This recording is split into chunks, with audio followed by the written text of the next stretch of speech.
charge and enjoy it. Oh, cool. Right. Did you have a good service? Yeah, it was lovely. Brilliant. Yeah, both services were really nice. I slept lovely. Good. I'm just checking that the connection is live. I think we are. Yes, we are. Good, Wonderful. good. Wonderful. Good evening, everyone. Good Thank evening. Thank you for joining us tonight with Patrick here. It's so lovely. We logged in a couple of minutes earlier and we already started talking about very interesting things and experience with spirit. So Patrick, welcome again. It's so lovely to have you here tonight. Yeah, it's nice to be here. Can you please introduce yourself and tell us a little bit about yourself? Well, my name is Patrick Monaghan. I'm a spiritual healer. I do trance healing and I do psychic surgery. Okay, wonderful. So, I know that when we had a chat recently, we had an endless list of telling each other about yes. healing Conversation as it is indeed. So what is the first question I wanted to ask you, okay? You have, how long have you been doing trance and how did you, let's say, did get the call or the awakening that you were going down the path of healing, becoming a healer? It's very strange because I didn't know, although my mother had several heart attacks, and I mean 7 or 8. She had heart attacks, and you go to the hospital and you see her hold her hand and talk to her, and the next thing she would get better. So it just kept getting better and getting, And then I used to have a medium that used to come to my house, and I used to bring her to Limerick so she could do readings in Limerick. And one time she asked if she could bring her mentor with her. She was an 83-year-old lady. And she came to the door. I opened the door and she went, it wasn't as polite as this now. She went, "Oh my God, you're the highest healer I've ever seen." I said, "I don't do healing." She said, "You do." I said, "No, I don't." She said, "Yes, you do." So I asked her about the healing and she sat there and she taught me what I was doing. And she said, "You heal with your hands, you heal with your voice, you heal as you listen to people and your mind sends off the healing."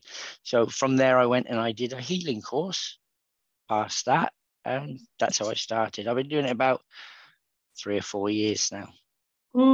Knowingly, yes, being conscious. So I suppose what you're already saying is that you had it in you. Yeah, well, I was told I had it. Myself, I was just a carpenter doing my work, didn't know anything apart from my work. So now it is true that we could all be healers. Absolutely. Like the mother that keeps her hand by the baby when they're crying and trying to comfort them. Yeah, this is like the ABC of the healing and of the comforting, right? What would be your definition of healing, if you like? Well, my definition of healing is sending healing and them getting better. But there's no better healing than a mother kissing a little child that's just scraped its knee and the child stops crying. Yes. Because that's healing. It's as simple as that. Even just kind words is healing. There's all different definitions of healing. So many definitions. And so let's cut the chase and let's talk about spirit guides. Okay. Who are your spirit guides? Mine is Maximus Aurelius. I have a Chinese or a Japanese one. I'm not sure which one he is now. His name is Yan. And I have Annie, who is a nun. And I have Adam. And do they have different functions around you? Is there who does what, or they just come in as and when? Well, do you know, I asked Elaine Thorpe when she was in trance and Jonathan came through, and I asked him who does what. Maximum is my gatekeeper. Annie has been with me since a child when I was ill. Jan is for protection as well as Maximus. But I asked Jonathan, who else do I have with me? And she said, you have everyone, dear. They are all here for you. So to answer that question is, I know the basics of who my guides are, but who helps me in the long term, it's everyone. Mm. And when you talk about gatekeeper, what do you mean? He's your protector. Protector. So you have more than a protector, basically. Yes, I have Jan as well. I have two, and they protect you from low entities coming in and bad energies and stuff. That's quite interesting what you're saying, because today one of my clients, I did some readings and healing this afternoon, and she said, we were talking about spirituality, and they said there is no such a thing as negativity, or there is no such a thing as darkness. Okay. And I went like, no, that's not the way I see it. How do you see this? Is that true? Because some people... Absolutely not. It is true. There is darkness. There's negativity. You have negativity on Earth. So when they cross over, there's still going to be negative. It's not going to change. You know, they have to go through the realms and be healed. You know, but if they don't go across properly, like you said, your friend, they stay around being negative, like your friend saying, you know, you could crash. Yes, exactly. You know, there is negative without a doubt. Sasha would tell you the same. And this is what I was saying to this lady. I was saying, you know, the thing is that as much as we have female divinity and masculine divinity, and we are aiming to try and find this balance, which is one of the purposes, one of the things we need to learn as a human in a body, in a human experience. So it is, you know, the negative and the positive, because if you think fear, for instance, which is perceived, it is like a negative feeling, if you like, which is determined by so many other emotions, right? Yes. They come from the ego. The right opposite to fear is actually love, right? Absolutely. So it's like, I don't know, there are these days, there are a lot of light workers that do tend to, and we all have, you know, the right to our own opinion, but I think there are certain elements that are actually, I would have imagined they would be given for granted, but obviously not, because some people say that, right? So let's see about your, what is the philosophy of your guides, and what is the teaching? Also, I remember that we were talking about Christ consciousness. Yes. And the power of the healing. Can you talk through this? Well, the philosophy, I think, of everyone's guides is love and protection. Mainly it's love. To send out love to everyone. And, you know, a bit of love can get rid of negativity. You just have to be strong with love, that's all. And so, you know, people do tend to use crystals, for instance, to dispel negativity and things like that. From the healing perspective, I just mentioned crystals, but you know, there are people that use all sorts of things for protection. From your perspective, is imagining yourself being surrounded by white light be enough for that? You protect yourself in a bubble. Or people say with a blanket. Some people say imagine yourself in a tent. You know, it's what you bring to mind, and it's what works for you.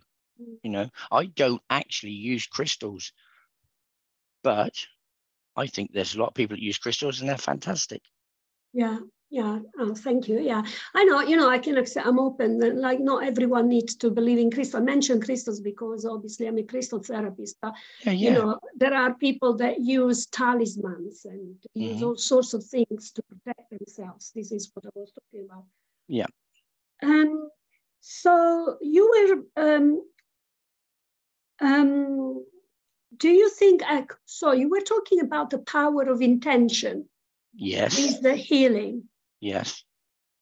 How do you, what would you suggest anyone that is, because I've been asked recently, I've been asked, I think I am a healer and I don't know whether to become a trance healer or Reiki, what do you suggest? And although to me, this is a personal choice and has to come from intuitive guidance, if you like, or spirit. Yes.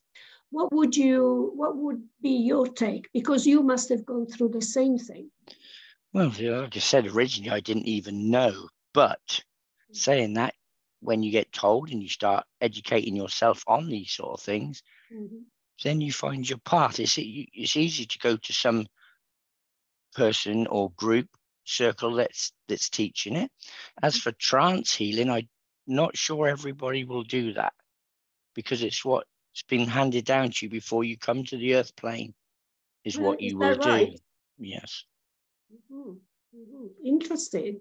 So are you saying that when we are born, actually we are already born with the, say, specific things, such as like... Well, before you come over, and Jonathan was discussing this, Jonathan on Elaine Thorpe's, and he said to a lady who said she was a medium, she wanted to do trance, and he said, unfortunately, my dear, he said, you didn't agree that before you came over, so you will not do trance. Interesting. So that was interesting for me to find that out, and that's how I found it out. And I think Mo was on there that day too, weren't you, Mo? Yes. Yeah. Wow. Actually, I wanted to mention Elaine Thorpe will be coming to one of my Wednesday lives on the 4th of October. Oh, so I should mark that down.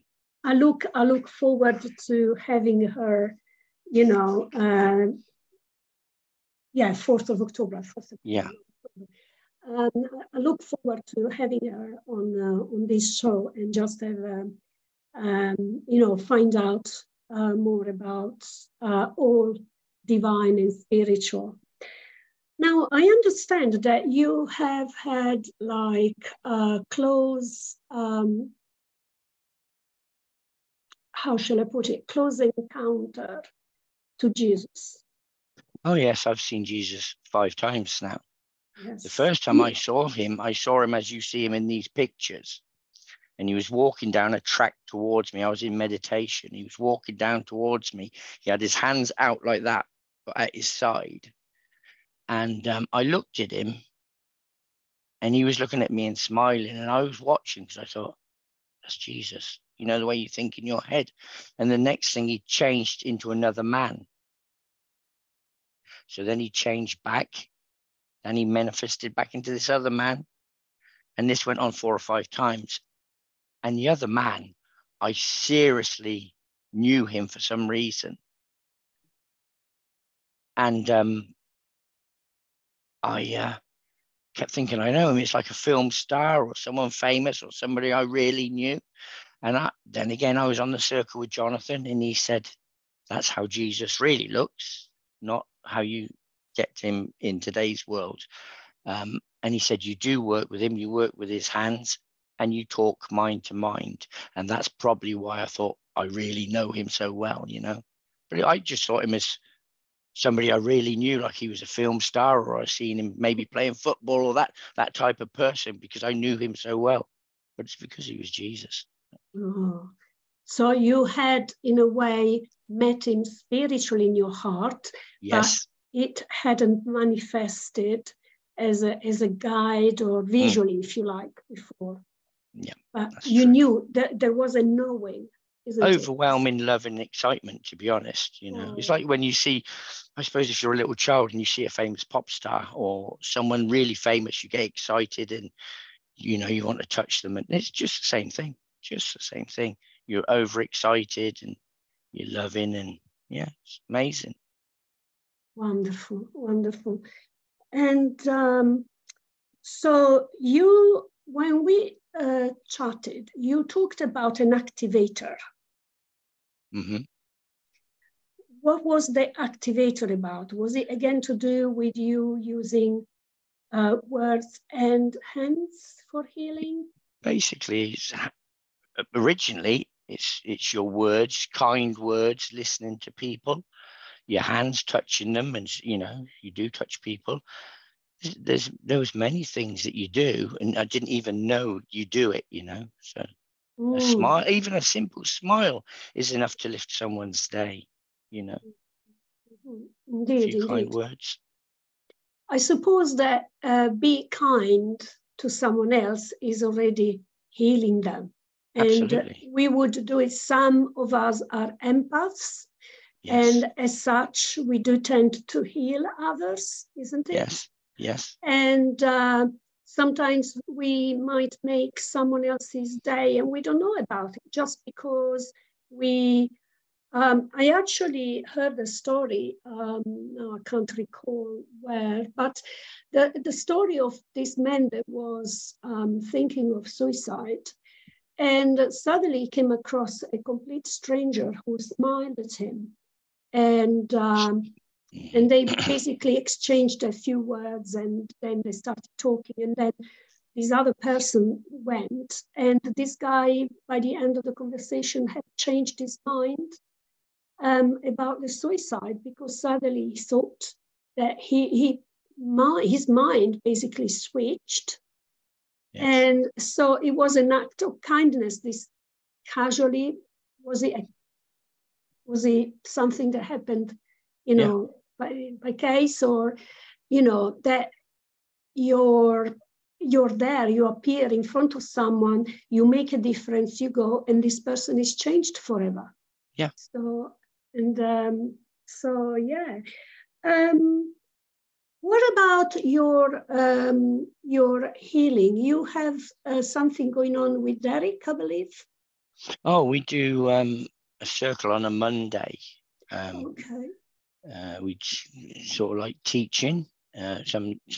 This week we were letting people just give out messages, so it's just like an open circle this week. So it went well, actually. I think it went better this week. So is it like trance, or is no, it's just an open circle. People giving out messages, what they see, what they feel, what they get. And it's open, so anyone can access that if they are Absolutely. looking for... Yep. Okay, all right, that's really good. Are there what is the importance for you on self-healing? Do you know what? I'm not going to lie, I'm useless at it. I forget to heal myself. And 9 times out of 10, I need it. Mo will tell you that. I need healing myself, but I concentrate on doing others and I forget about myself. Yeah. And then when you go to bed and you're tired, you think, I'm too tired to send healing to myself. So no, I'm useless at it. I'm going to be honest with you. Wow. Absolute useless. But I have done it. One time I went to bed and I went down and I done my healing, and I asked my guides to come in and give me healing as I slept. And I thought no more about it because I have been told by other people what happened. And 1 o'clock in the morning, I sat up bolt upright in bed and I looked to my left and I thought it was my wife stood beside me because it was a similar lady. And because I woke up, I wasn't quite right, but I looked a bit more to the side and my wife was asleep in bed. And as I went to look again, I heard relax back. And then I just was gone. I woke up an hour and a half later. I was absolutely amazing. I've never felt so good in my life. So whatever my guide, Mr. Anderson did, he done a wonderful job. And Dr. Partridge, that's the two I have with me. Wow. what I wanted to say, it's you mentioned, we were discussing about, you know,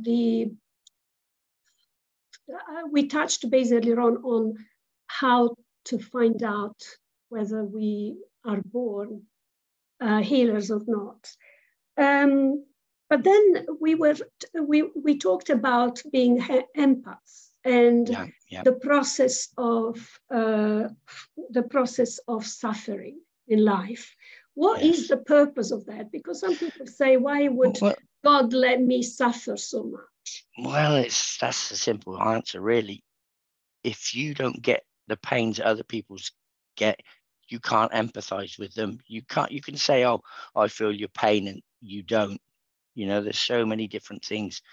Like if you get this and somebody else has got it, you can just talk about it, discuss it, and feel sorry for them and build a rapport, and that helps everyone.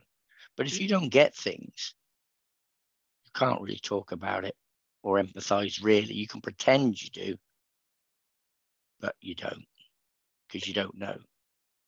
And this takes us to the process of ascension. And this is a widely now used word, and I don't think everyone knows exactly what this is about. But the process of ascension is the process of coming back home, meaning to our own soul, and awakening, reawaken to the fact that we are a soul with a body, not vice versa. Absolutely. Yes. And the process of pain and suffering is the activator for the research of our own soul, and following that, the research of our own life path as well. So, unfortunately, being on Earth, it does have a lot of perks. There's a lot of drawbacks too. But a lot of drawbacks too. However, as we do the process of ascension, we learn how to face life from a higher perspective. Yes. And so when life starts being tough, if we are able to take a step back and say, okay, this too shall pass. Absolutely. Nothing lasts forever. Won't last forever. And, you know, what can I do?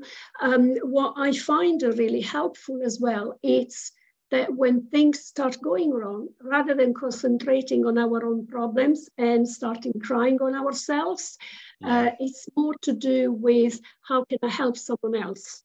So, you know, just because being of service really helps our ego and really helps us concentrating on others and move away, you know, the attention from what's going wrong, because there is something amazing which is called divine timing. Yes. Today I had, again, I was doing a reading, and this lady wanted to know what to do next. And all I was getting was, you need stillness, you need rest, you need, you know, but all the time. And I said, no, there is divine timing. You know, things will come to you, perhaps in September, October. Yes. And she said, time. You know, and she said, oh yeah, by the way, I'm starting a job in September. So there you go. And then, you know, so on and so forth. Then things will actually happen, you know, but not in our timing. It's divine timing, you see. Yes. Little steps. Little steps. Bring you to where you have to be. And as we do that, Rome wasn't built in a day. You've heard that saying. You come from Italy. Oh yes, I have. And what about the beautiful Maximus Aurelius? That is one of your guides. Tell us about him. Well, the first time I saw him, I was on a circle, and I saw out of my side view was a man stood there with his arms folded, big a bronzy chest plate or copper, whatever it was, color, and he stood there just looking forward, and he had a helmet on with it down here, and he had the whatever you call it across his head, not up the front and back, across. Yeah. And I sort of looked at him through the corner of my eye because I didn't want to turn because I always lose them. So I looked sort of to the side and I asked him his name and he said Maximus. But at the same time, there was a man stood facing me and that was Louis Pasteur. So I don't know what he was there for. He was in front of Maximus. But he was just stood there so upright, so strong looking. Yeah. I can be honest with you, I don't watch TV, but one day I got the fit of an idea to get up and watch a video, and I thought I'd put on Gladiator. And when I started watching it, that really got to me because Maximus is on there. How wonderful to have like the confirmation, isn't it? Because you're given names, but you don't know much about the history, particularly if it's from a foreign country, isn't it? Yeah. Are there any other stories that you could tell us about meeting with spirit and healing? Oh, I remember when you were talking to me about going to the Vatican. What happened there? Vatican. I've had so many things happen. You'd have to bring that back to my memory because. Well, it was about a priest praying, and then. Oh, the monk.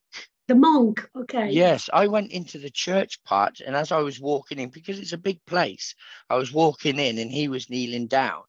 But as I started walking in, he started to get up. So by that time I got closer, he stood up, shuffled sideways out of the pews and came into the main way to walk out.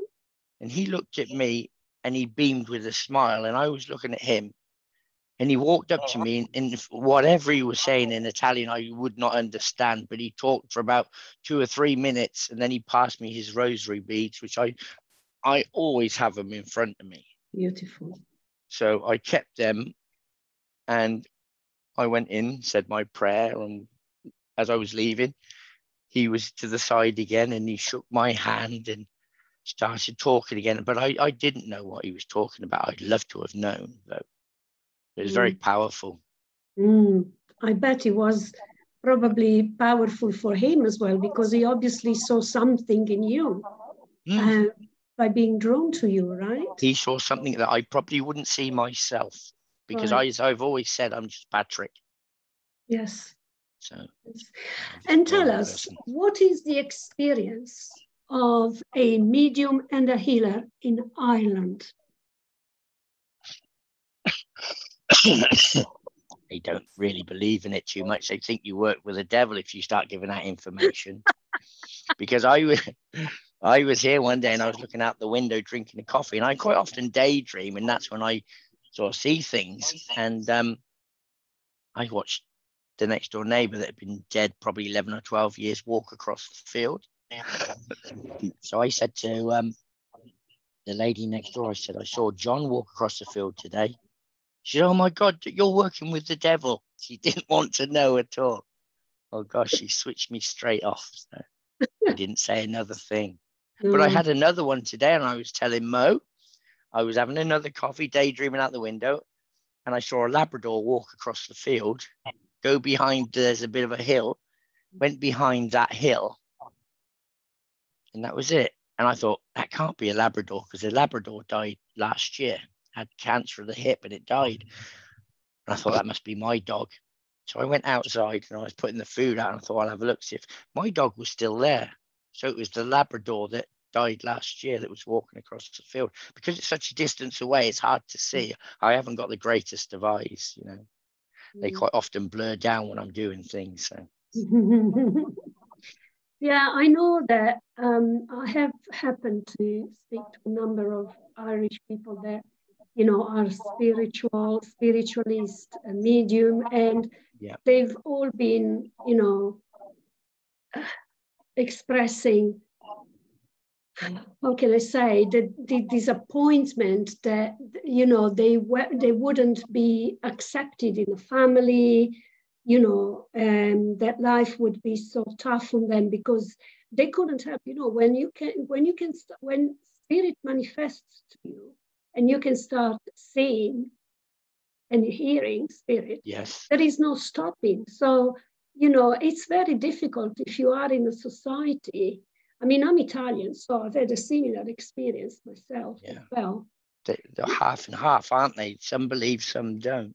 So, no, absolutely right. And in Italy, actually, we have lesser practicing Catholics than other Catholic country, just because we have the Pope inside. So there is a huge split in the middle. So you are or you're not, and there is nothing in between. And but the funny thing is, the lady that said you're working with the devil, she looked after her husband's father. He was 92, and he had a few little mini strokes. And he was actually the man that made me believe in it more, because he was sick in bed. And I went over to him, and he was a very odd man in a way, because he was always funny, dry sense of humor. He was 92 in bed. And I went with the neighbor who'd lived here all his life. And John went into him and said, "Hello, Martin." He said, "I don't know you at all." He said, "I'm John Kaler." He said, "I don't know you at all." And he went on like that for a while. And I was out in the kitchen and I was listening away. I thought, oh my God, he won't know me. So anyway, John came out. He goes, "He doesn't know me at all, Pat." He said, "He's not going to know you." I said, "I was thinking the same, John." So I said, "I'll still go in and see him anyway." So I went in. I said, "Hello, Martin." He said, "Hello, Patrick."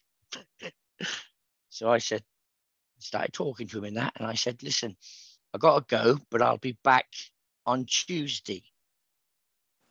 And he went, "Tuesday?" And he looked up into the ceiling. And he looked back down at me and he said, "What time?" I said, "About 10:30 in the morning." He looked up to the ceiling again and he was staring up there, and he looked back down again and he goes, "You'll just make it." I said, "What do you mean I'll just make it?" He said, "I'm going Tuesday." And I said, "How do you know that?" He said, "They're telling me up there." And I'm actually going stone cold now. And I thought, he's not going to die. Anyway, something happened on the Tuesday. And about 11 o'clock, I got a phone call saying that he died at 11:15. So I missed him. But he knew all this was probably a Thursday or something, like 4 days before. He knew when he was going and everything, nearly down to the time. He wasn't bothered. And I thought, that's cool. Yeah, actually, that's funny enough. That quite reminded me of my granddad, because he knew in advance the day and I believe the time. Yes. He would have died. And he made sure that he, during the wartime, they had like the widower's pension and all of that. And he had to make sure that my grandma signed the papers on time before his death. And when the Sunday came, he wasn't feeling well. So he said, send for a taxi to take me to the hospital. But once the taxi was there, he told the taxi to stop by at the post office, because in those days, the post office was, almost like a bank really as well. Yes. And he made my grandma sign the papers, and then he went to the hospital, and there he died a few hours later. Wow. So he wanted to make sure that, and we knew this because a neighbor, once my granddad died, he went to, bring his condolences to Nan, and he said, like your husband told me that he was going to die this Sunday, and I didn't believe him. I thought he was just making it up, because he wasn't feeling well or something like that. So yeah, some people just do, and they just kind of accept it, I suppose. Not that it's that easy and can happen to anyone. Yeah. Well, he certainly knew. So I absolutely believe that with you too. So. Yeah, quite. And so we spoke about NDE, near-death experience. Have you had your experience? Oh yes, I had one. I had a massive asthma attack in Florida. Couldn't breathe. I was gasping for air, absolutely struggling. And I got out of the bed and I thought that I'd turn the air conditioning right down and walk over to the air conditioning unit and breathe in the cold air. It might help me. So I turned it right down. I turned round on myself. I started to walk. Never felt a thing. Never knew anything. All I did was suddenly float up out of my body, and I was about ceiling height. I looked down, and my body was laying on the floor. I had gone, and I spun round at ceiling height, and I saw my wife in bed, and I said, she's going to be upset in the morning. And as I said that, bang, I was up with Lorraine's dad in a room, a very white room. He was sat on a couch, and he was sat nonchalantly like that, and he goes, you have to go back. I said, beg your pardon? He said, you have to go back. I said, why? Because you have to go back. I said, but why? I thought it was supposed to be nice here. He said, you have to go back. You've got too much to do, and too many people have missed you. And my head went, too many people? I've only got 120 friends on Facebook.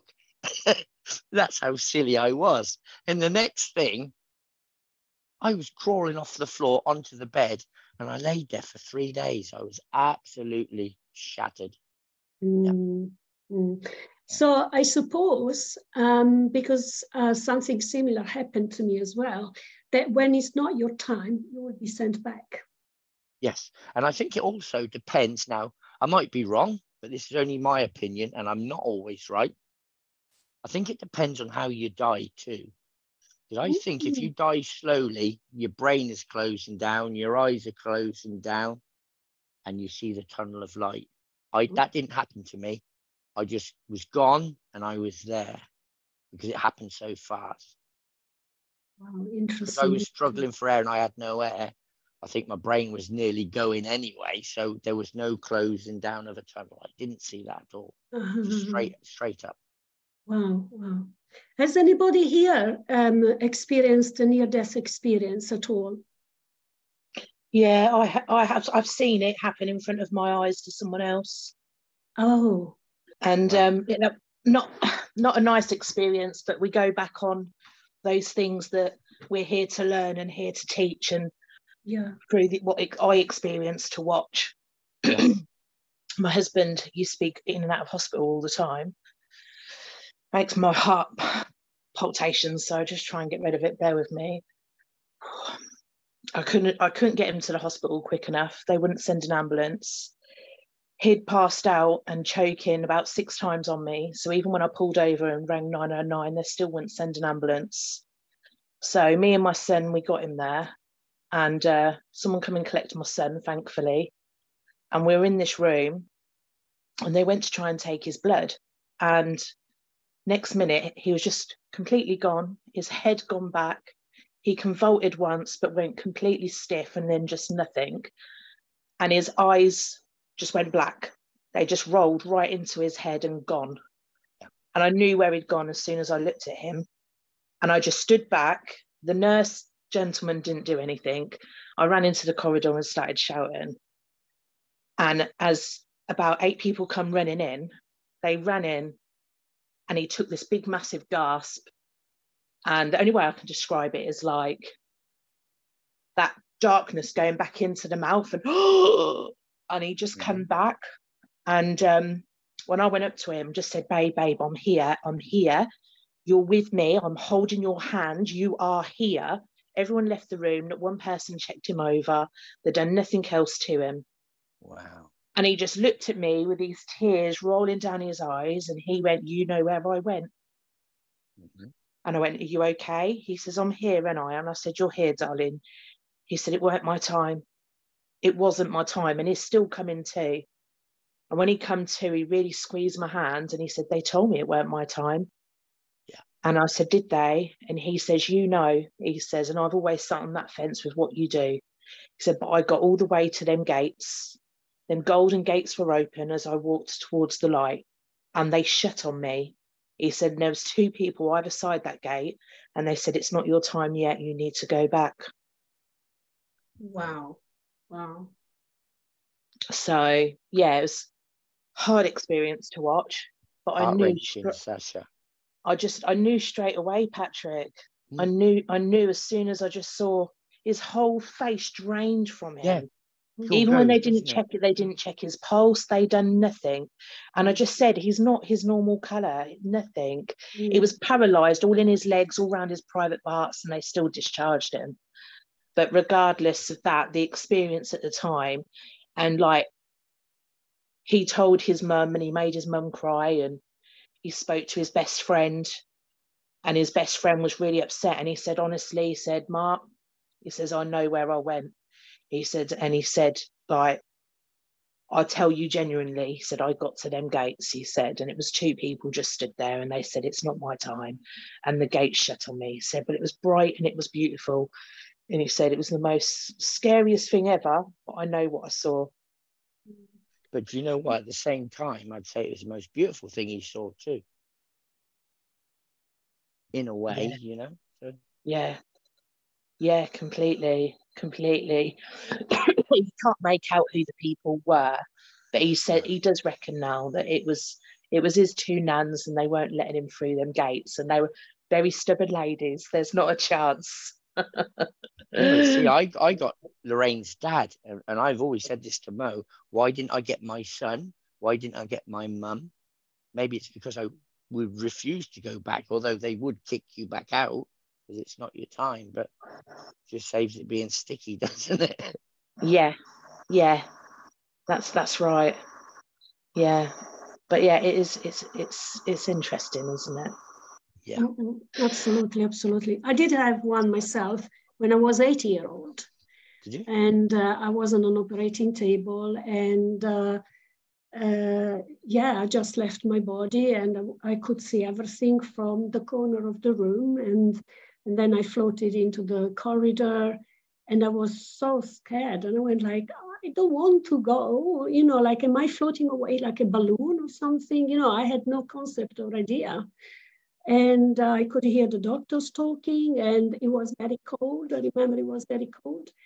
And funnily enough, I felt that it was quite dark. I could see the lights and everything, but I felt it was dark and cold. And when I came back, and then I mentioned this to my parents, they said, oh, it's just the anesthetics, So they played down, but I knew very well that that wasn't the case. But I didn't go very, very far, like to a gate or anything, but it was scary enough for me as a child to have an out-of-body experience as such. So that's fantastic. And Patrick, tell us about working with angels. Well, I actually saw an angel. I was drinking my coffee again, daydreaming out the window like I do quite often. And one floated right up in front of me, and I followed it right up into the sky. And it must have been about 9-10 foot tall. It was massive, pure white. And I sort of shook my head and came out, and the angel was gone. And Ben told me who it was and who I work with. And when you say Ben, who do you mean? Ben? From Nothing Fancy Church. I can't remember his surname. Thank you. What's his Ben surname? Aylward. That's it, yeah. He asked me who I worked with. I said, because I was new to it. I don't know, I said. He said, what do you mean you don't know? I don't know who I work with. I said, I ain't been doing it long. He said, but you saw an angel the other day. Oh, I did. I said, it floated up in front of me. He said, yes, that's Archangel Raphael. I said, oh, okay. And he said, who's the other ones you work with? I don't know, I said. He said, you should know. Who do you pray to? I said, Archangel Gabriel, that's one. Archangel Michael, yes, that's another one. He said, and the other one is who? I said, I don't know the other one. I don't pray to anyone else. He said, you work with Uriel. So I said, okay, fine. So he said, you should know these things. I said, well, I don't. I said, and I can drive a car, but I don't need to take the engine to bits. So I don't need to know everything. And that's my philosophy in life. Just do it. Don't worry about it. Yeah.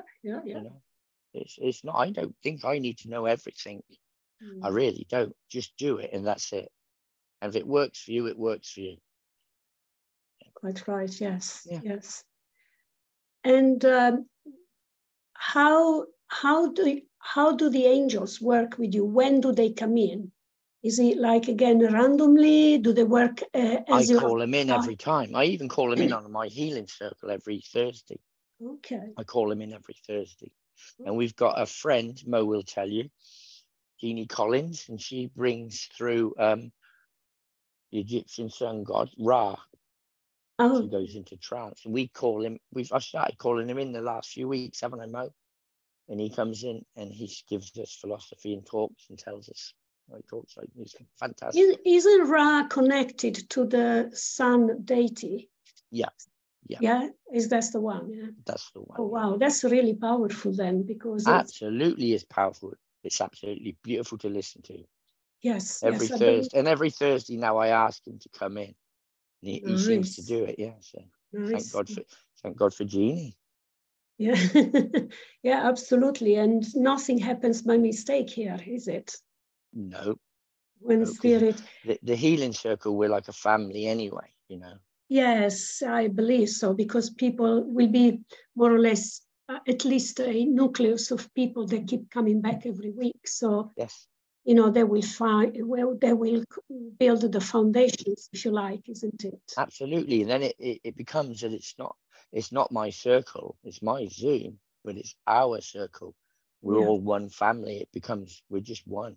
And that's wonderful, because that's how a circle would be. So for people that are, they want to investigate their spirituality and they want to develop their connection and find out about who their spirit guide is and all of that, what would you suggest to them? Well, I always go on the questions and answers by Elaine Thorpe, and Jonathan comes through, obviously, and we ask him our questions. I asked him about Maximus. Yes. I asked him about any other guides. He's given me all my guides. He's given me the nun Annie. Well, I knew about the Annie. Adam is the trance guide, and Archangel Paul, who I have. Oh, okay. But I actually went into trance without me knowing one time there a few months ago in the kitchen. That's what made me start learning trance. I was cooking the dinner and I was doing the potatoes. And I poked them with the sharp knife and they're a bit hard. And I stood back and all of a sudden I saw nothing. My eyes all went blur. And I could hear this Indian chanting. And I was listening to it. In my mind, I was looking around to see where it was coming from. But I bet I didn't move an inch. I was just transfixed to where I was stood. But in my mind, I was looking around to see where it was. It went on for about 10, 20 seconds and it stopped. And I just carried on just for daydreaming there. And the next thing, it started again. And it went on for about 10 seconds. And I thought, ooh, and I shook my head like that. I thought it was then me. And I turned around because my wife was reading a paper on the side. And I looked at her. She was looking at me, smiling, absolutely beaming. I said, did you hear that? She said, it was you. I said, it was me. She said, yes, but why did you put on such a deep voice? So I then, a bit later on, a couple of days later, I think I was on Jonathan's, maybe a week, and he told me who it was that came through. Wow. So that's how I learned my stuff, is through Elaine Thorpe and Jonathan. Yes. Well, not all of the stuff I learned, but, you know, when I see people, I ask, who was that? Same as the man in Pompeii, I asked who that was. Yes, that's right. Isn't it wonderful when we find out the proof of what we've experienced, or the messages? It absolutely is, because a lot of times I see people stood beside, in front of me. They don't talk. They just look at me and I look at them, you know, and that's what happens. They quite often, they're around here and I see them. So I asked Jonathan, who's this? Who was that? And he tells me. Wow. So, you know, when you are in a circle and you do the sitting in a power meditation, and we do a meditation, yeah. How important is meditation in developing mediumship? Very important. There's some mediums that say they don't meditate at all, and that's good for them. But 99% of the time, meditation is what you need. You need to relax down, Right. calm Can your you, mind. yeah, can you explain more about that? Can you explain for the people that will be watching this video and they want to know about Well, it's just a matter of slowing your breathing down, go with the flow, relaxing your body, drop your shoulders, let everything go loose, and just go down and just relax and feel at peace. And that's when you start, after a while, getting things coming in. Mm-hmm. It's very important. Mm. Like I said, myself and Mo, we meditate nearly every day together. Wonderful. Such a wonderful practice, actually. Yes. Mm. I do that most of the time on myself as well. Not every single day as I would like to, but yeah. I do most of the times, even if it's 10 minutes, 15 minutes, you know. I have taken a number of workshops as I was developing, and I still do now as I go into, I've been going into trance healing now recently with Chris Rutter.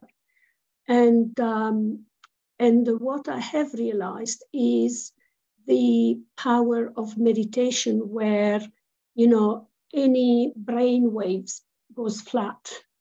Yep. And there is a sort of powerful exercise going on there where you actually don't allow any thoughts to go through your mind. Yeah. And it's that wonderful, if I may call it, nothingness, where your brain waves are so flat that, you know, they call it delta wave or whatever. And then spirit is enabled to come in without any constriction or any difficulty, if you like. Yes. And that is, I think, is very beneficial also for our health, you know, because we all live in a very frantic, you know, hectic life, and, you know, worries, family, pets, health, you know, and all of that, you know.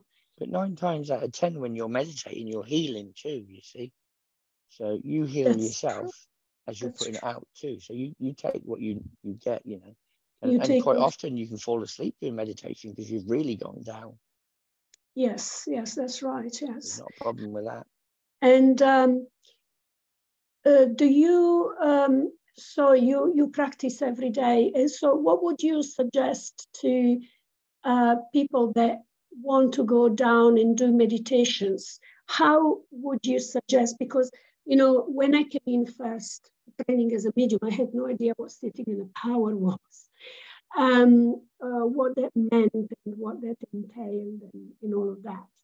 Yeah. So what is the easiest form of meditation you think you could suggest? Well, what I started off doing, and I just looked on YouTube and played something that resonated with me, something that I enjoyed. Some you'll play and you think, no, and you'll play, no, you play another one, you think that's perfect, and you just relax down, do your breathing, and let it play away. And then just doing your meditation. It's as easy as that. I think, as you mentioned earlier on, the power of breathing, it's fundamental, really, because it's reconnecting to spirit, isn't it? Absolutely, yes. It's reconnecting to spirit, so it's something very, very important. I just wanted to ask one more thing about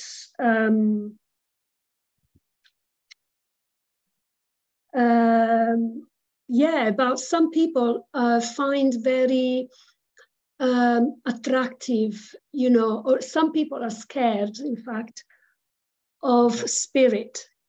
I've heard sometimes a medium saying, I am scared to see spirit, so I ask spirit not to show themselves. I will only listen to them. I've heard that. And to be honest, as a child, even at 14, 15, I wouldn't even go upstairs on my own to the bathroom. I was that scared because I always sensed them around me. I never got to see them, but I was terrified. I wouldn't do anything. I would never be on my own. you know, and I was scared. And then you get older, and all of a sudden, I was only talking to Mo today about this. I got up early one morning, say 6 o'clock, 5 o'clock, whatever the time was, I don't remember now. But I walked down into the kitchen, and all of a sudden, my mum flashed in my face. And I went, hello, Mum, like that. And then I sort of woke up out of the daydream, and I thought, where did I see my mum? I must have saw a photograph of her and only acknowledged it as I walked past it. So I came back in here. There was no photograph of my mother here that looked like that. I went out into the porch. There was no photograph on the windowsill. I went back upstairs. There was nothing. And then that's at the time I realized I actually saw my mother, because I thought, well, maybe I just saw a photograph and didn't realize it, and it's only registered as I got to the kitchen. And then I thought, God, that was great. I really enjoyed seeing my mum. You know, it was only for a split second, maybe 2 or 3 seconds that you see them. And I thought, that's great. And since then, it's opened the door that when I see them, I actually smile. You know? Isn't that beautiful? Yes. Yeah. Yeah, there are people that one of my aunties, she told me that when she went on holidays once, she happened to see an older man coming down the steps, and she thought she knew who he was. And so she did ask a family member, and they said, oh, but he died 2 years ago, and she didn't know. So she gave exactly the description, and she's not a medium as such, but she just happens to see spirit. That's good. But she, in that context, it was during actually a wedding, so daylight, broad daylight, you know, and she just saw very clearly. She could see what he was wearing, his hairstyle, the facial, you know, details and everything, and they told her, well, he died 2 years ago. She was like, okay. I think I've seen a ghost, basically. Well, I went to a wedding there maybe 4 or 5 years ago. I don't know when it was now. I'll have to talk to my son about that. But I was sat there with all the congregation, and all of a sudden my ear pressured up, and I heard Joe. Joe whispered in my ear. And I couldn't make out. And I just turned to my wife and said, we've got Joe here. She said, what? I said, somebody just whispered Joe in my ear. So she went, oh, okay. So the next thing is they got married, and they said their bits and bobs. And when the man stood up, the father, and he said, I'd like to thank everyone for coming. He said, I'd just like to say that if my mother was here, Joe, she would have loved to have seen the wedding. And I went, that's who Joe is, you know? So anyway, about 3 or 4 weeks later, I woke up in bed, and all of a sudden I must have gone into a bit of a daydream, but I saw this lady sat on my bed, and she was going like that with her finger, pulling it across her palm, down her finger. And she was very upset. And I said, don't be upset. There's nothing to be upset about. I know who you are. And she sort of stopped from the upset face. She sort of stopped. I said, you're Joe. And with that, she started beaming, smiling. And I went, wow. I said, don't be upset, Joe. Everything could be all right. And with that, she smiled, and she faded away. Well, I rang my friend, and I said, I got your nan here. That's the daughter that got married. I said, can you explain to me why she was rubbing her fingers down her palm, down her finger, and like pulling away the wedding ring? She said, because she took them off to do the washing up. And she said she went upstairs when she finished to get some clothes or do something. When she come down, all her rings were gone. Somebody took them all. She was upset. And I said, that makes sense. Oh, wow. She was very upset. Oh. Yeah. She still brought it with her when she was over. That's amazing, isn't it? That's amazing, you know, and it's lovely to be able to tell these stories. And, you know, what was your experience? Do you remember? I don't know if we spoke about this before, but do you remember your life as a fetus in a womb? No, I don't remember. No, we did speak about it, and I said that Ben knew all the way back. Yes, Ben does. I do not remember. You anything. don't. No, you don't. No, I remember as a child getting things and saying things, and my mum would tell me to be quiet, and my dad would tell me to, "Oh, shut up." That was the truth. Okay, so that was the Irish cultural thing, isn't it? That you were not allowed to talk about it, isn't it? No. I have had with me for about 18 months a 14-year-old child that since childhood, like very, very young, could see spirits around the house. But the mother was very, very open-minded. In Italy, this was. And the mother contacted me, word of mouth, and she wanted me to give spiritual training to this girl to help her actually develop, her spiritual skills and deal like. So I did like a mini circle with her basically every week, and I taught her all sorts of things and developed her psychic skills. And we were doing exercises, and she was so excited about that, And she did it for about 18 months, and it was amazing how. And her mother was fully supportive. She wanted to know what we did, and she was confirming to me that, and what is the homework? And I'm just like, oh my God. It was like Harry Potter, like having a teenager learning and the mother trying to help. And what is the homework? What does she need to do this week before she sees it? It was amazing, isn't it? Yeah, it was amazing. It's like I went to a party one time, and one of the couples had their children there. And there was this girl about 11, and she kept staring at me. And I wouldn't look at her. I looked at her, but I wouldn't keep looking at her because you can't look at children like, but she kept looking at me. And every time I looked, she was looking at me. And then the next thing, she walked over to me. She was only about 11. She said, "You know, you got a lot of spirit around you." I'm like, what? I wasn't scared. I was just so shocked she could tell me that. Yes. I said, "Yes, I quite believe you." Yeah. Little child told me that. Oh, wow. I even discussed that with my wife. I said, she could see everything. Wow. But she kept looking at me, and I was looking at her and trying not to look, Yeah. So I was wondering what she's looking at. Yeah. I work part-time in schools, and you'll be surprised how many children are actually quite switched on with spirit. It's just that they don't talk about it. Yes. And when, as a teacher, once I gave way to that, did you see ghosts? Yeah. So this was like a very old school, and with a lot of heritage to that. And they were telling me that in one occasion, they did see some ladies with white gowns, down their feet with loose hair, and and they were like, some of them were playing with each other, playing around on the grass. And, and the description was quite accurate for being a made up sort of thing. So I spoke to one of the other teachers that had been there longest. And I said, they were, some of the students were telling me about this. And she said, oh, yeah, but adults have seen it as well. Because apparently, the school was first a convent.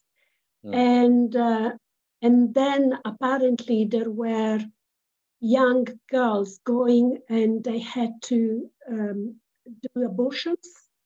And some of them would die because of that, and having infections and what have you. And so since then, people claim that they could see young girls wearing the nighties, white nighties, walking around the nearby woods, because that's where they would be buried, basically. Wow. Like, oh, wow, that's a story. That's a story, and this was from the Victorian times, so it goes way back. Yeah.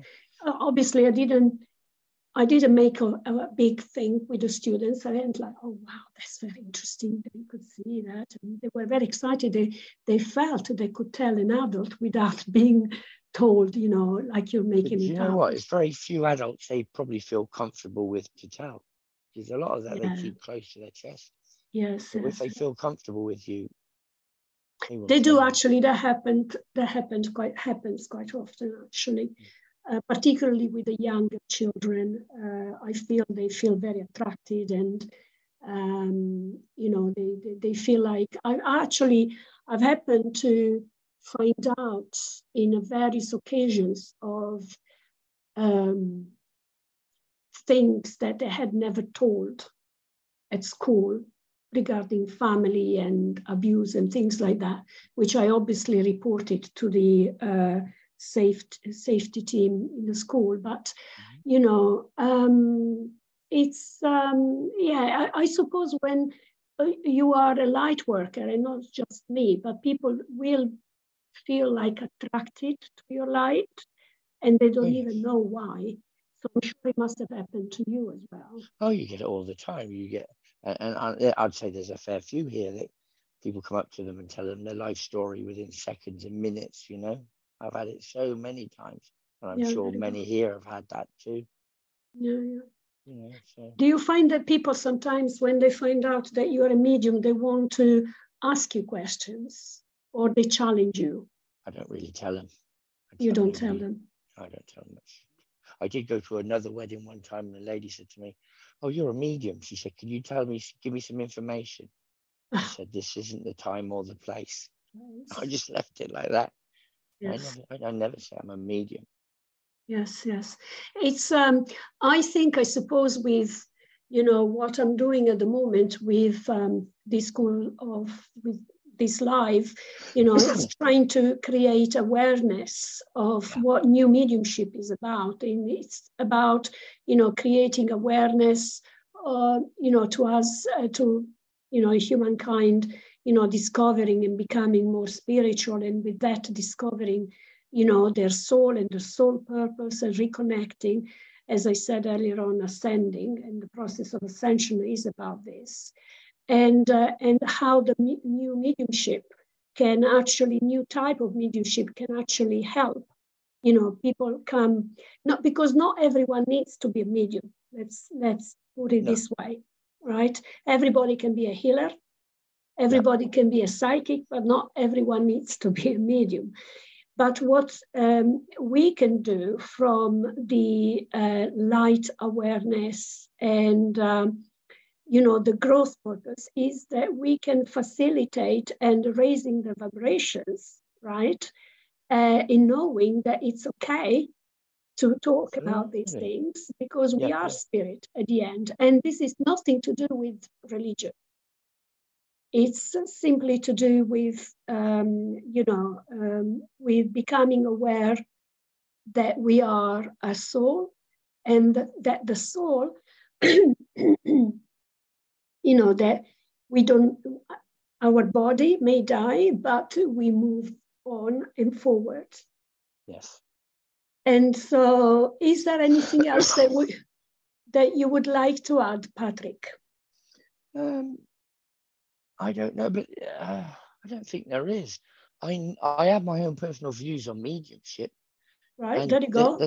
There's some great mediums out there, and there's also not so great. I can tell you now, Sarah is a great medium, and so is Sasha. Mo's good. I don't know the other ladies what they do, but I know there are great mediums out there, and there tend, in my opinion, great mediums in Scotland. Brilliant mediums there. I think they're taught the old way there, and they are fantastic too. But I'm not going to knock anyone, because even there's some English ones are fantastic. Sasha's fantastic. You've got quite a few in England that are fantastic. But I think I would still plumb for the Scottish are the best. Oh, really? Opinion. That's my opinion. Okay, that's interesting. Why do you think that is? Is it because of the type of heritage they have? I just think they're taught well from day one. It's like anything else. If you're taught by the best, you'll be one of the best. Right. Unless you just don't follow the course. But, you know, there is good mediums in England, don't get me wrong. But I've always met some really good ones in Scotland. Wow, interesting. That's interesting. That's only my opinion, though. Yeah, no, of course, and we People will accept be that. listening and say, I don't agree with that, but that's up to them. That's fine too. And it's wonderful, you know, and everyone can have their own opinion, and they should. Yes. Yeah. And, you know, and just because you express an opinion doesn't mean that the person is right or wrong either. No, it doesn't mean I'm right. And that's at all. personal experience.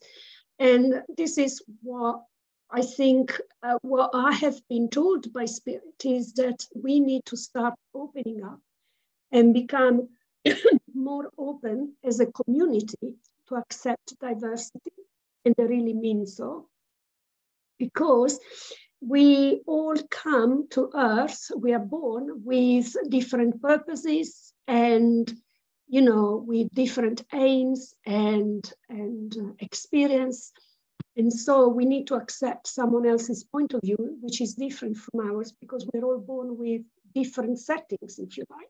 Yes. And that's also fine. And if you don't accept others' opinions, that's just your ego kicking in, isn't it?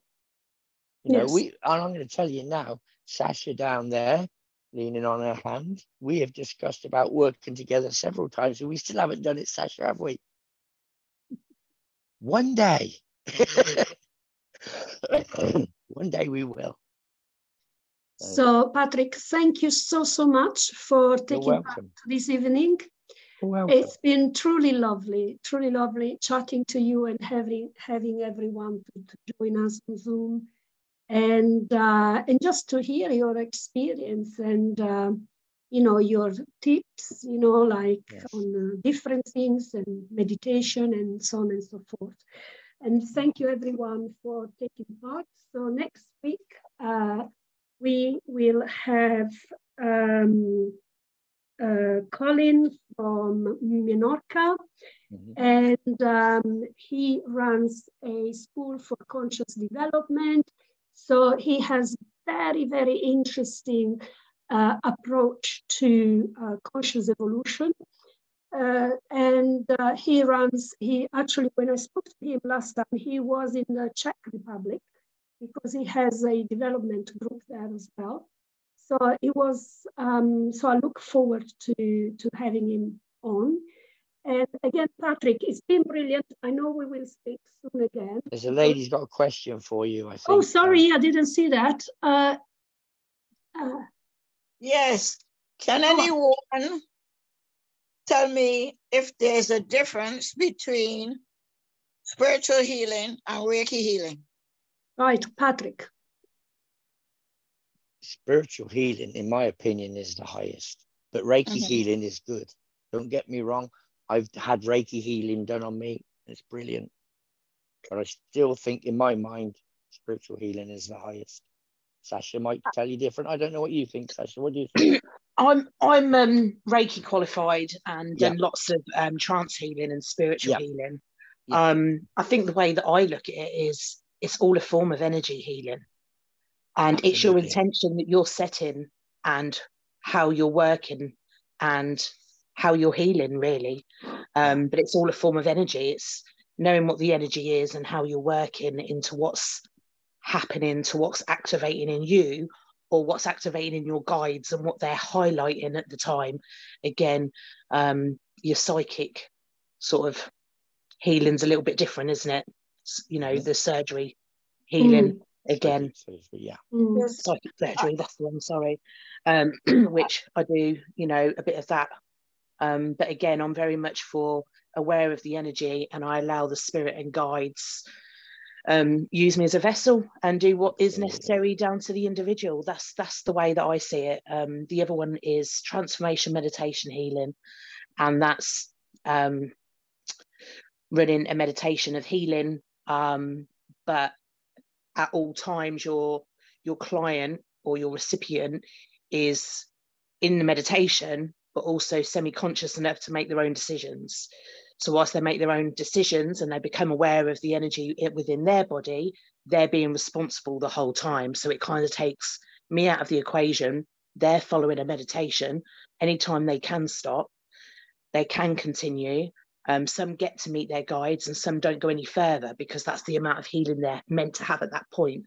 But some go right through to the guides, and it's almost like making the energy redundant, but fulfilling the replacement of energy within that body. So there's lots. I'm out of breath trying to say it. But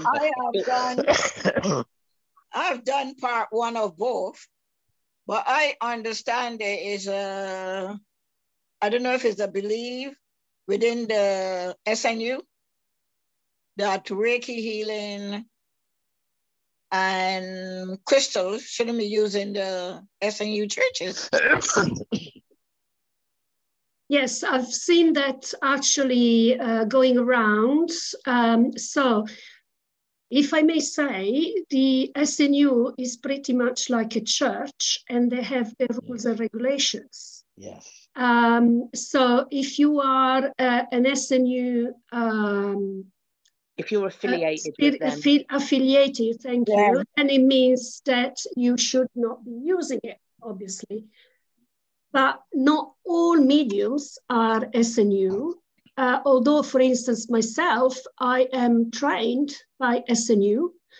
I had some fantastic SNU teachers, very well-known ones, trained extensively with them, but I am a crystal therapist as well. So, and they never said I couldn't train as a medium because I was a crystal therapist. No, not but being used in the church. Yeah, so apparently, yeah, you're not allowed to use it. The SNU has been notifying that, but I suppose you need to go with what you feel is right for you at the end. If you have an independent churches can, because then they're not affiliated to the SNU. Exactly. Or the CSSI. I'm not sure what the CSSI is. I don't know if that's just spiritual healing, but I think it's energy healing more than anything. I believe NUI, it depends if you go through the PAS or the CSNU, I think it is. Yeah. Then you're under their rules. But I mean, like I'm a bit like Daniela. I went to the SNUI for their training because they're good at what they do, if that makes sense. But when it comes to certificates and PAS and everything else, I don't want to be held down by the SNU. Do you know what I mean? Yes, so I went my own way, but I took their training. Yeah, don't get me which wrong. Is very good. But I believe that Jesus was the greatest healer that walked the earth, and I believe that he did Reiki healing as well.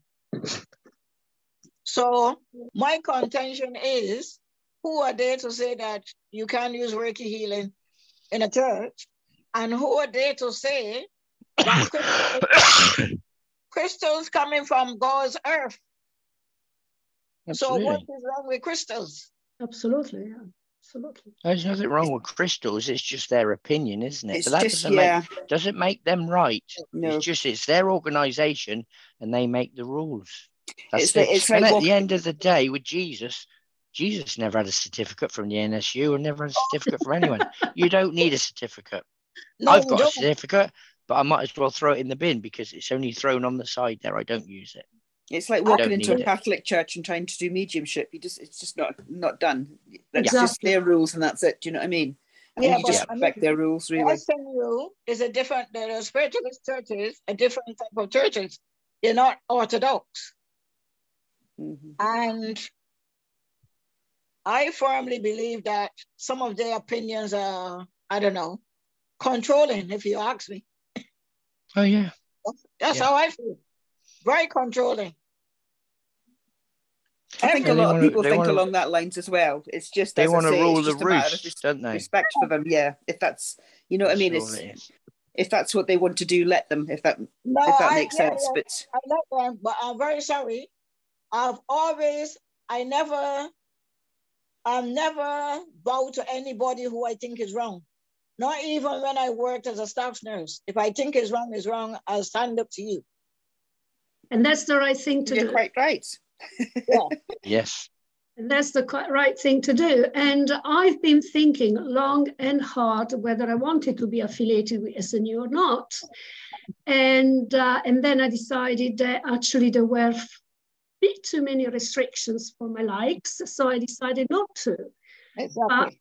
You know, I still got all the trainings and knowledge and all the good things, you know, that are, you know, being taught there.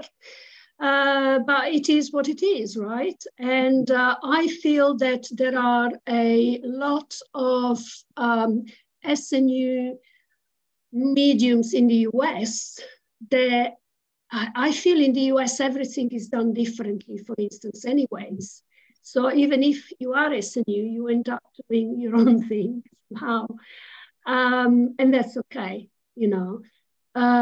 So yeah, but you know, this is the problem when you have a religion, okay? Because at the end of the day, this is what's happening. We are talking about a religion here. So you take it or you don't. You know, I am a Catholic, Italian Catholic.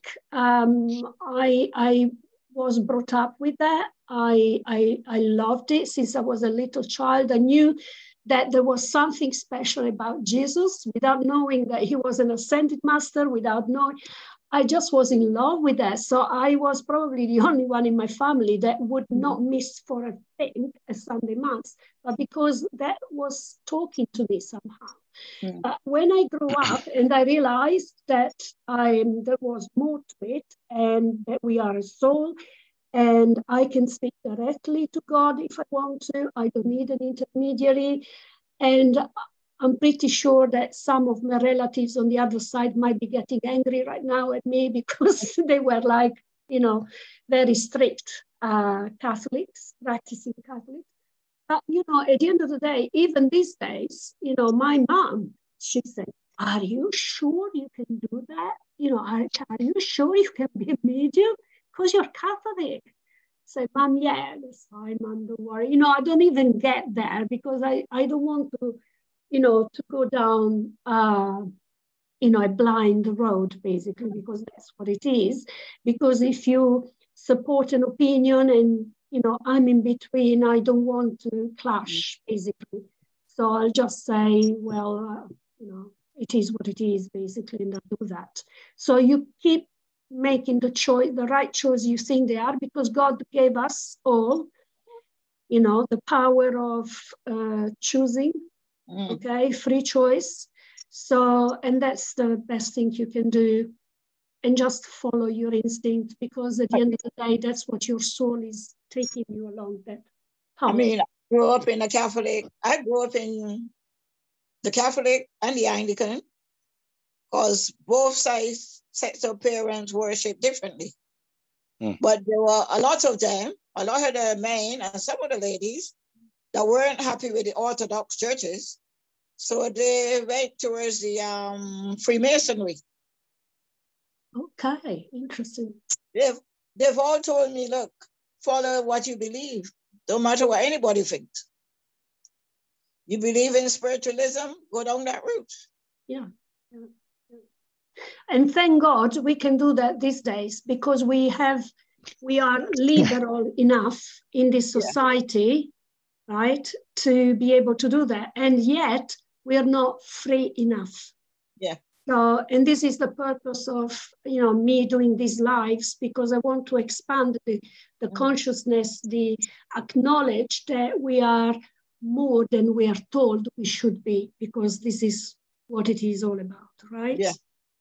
And so wow, that was beautiful. Thank you so much. Thank you for participating and asking questions. And I will see all of you and more next week, 7:30. And thank you, Patrick, again.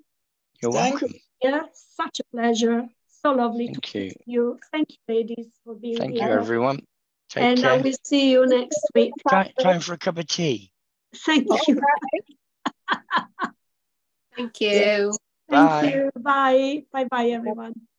Bye. Bye. Bye.